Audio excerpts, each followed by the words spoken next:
Hi കൂട്ടുകാരെ, ഇന്ന് എൻ്റെ ബാബിക്ക് കൊടുക്കാനുള്ള ഫുഡാണ് കേട്ടോ. ഉച്ചയൂണ് ഞങ്ങളുടെ കുഞ്ഞു മോനാണ് സ്കൂളിൽ ഇതെല്ലാമായിട്ട് പോയിട്ടുണ്ട്. ഇനി എൻ്റെ ബാബിക്ക് ചോറ് കൊടുക്കാനാണ് ഞാൻ പോകുന്നത്. ഇനി ഞങ്ങൾക്ക് ചോറിന് രസമുണ്ട്. രസം അതിൽ ഒഴിച്ചിട്ടുണ്ട് കേട്ടോ. കുഞ്ഞിന് കുറച്ച് രസമേ ഒഴിച്ചിട്ടുള്ളൂ.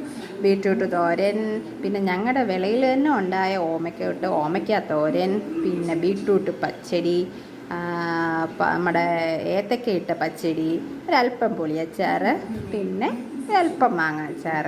നമ്മുടെ ഉണ്ട കൂട്ടാനാണ് ഇന്നത്തേത്. ചേട്ടൻ വരുമ്പോഴത്തേക്കും മീനും കൂടെ വറക്കും. അത് കുറച്ച് കഴിയുമ്പോൾ അവൾക്ക് മീൻ ചോറിൻ്റെ കൂടെ കഴിക്കുന്നതല്ല ഇഷ്ടം.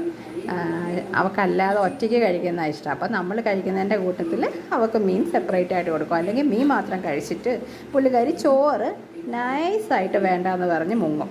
അതുകൊണ്ട് ചോറ് കൊടുത്തതിന് ശേഷം അവൾക്കുള്ള മീൻ വറുത്തത് കൊടുക്കും. ശരി എന്നാൽ, ബായ്.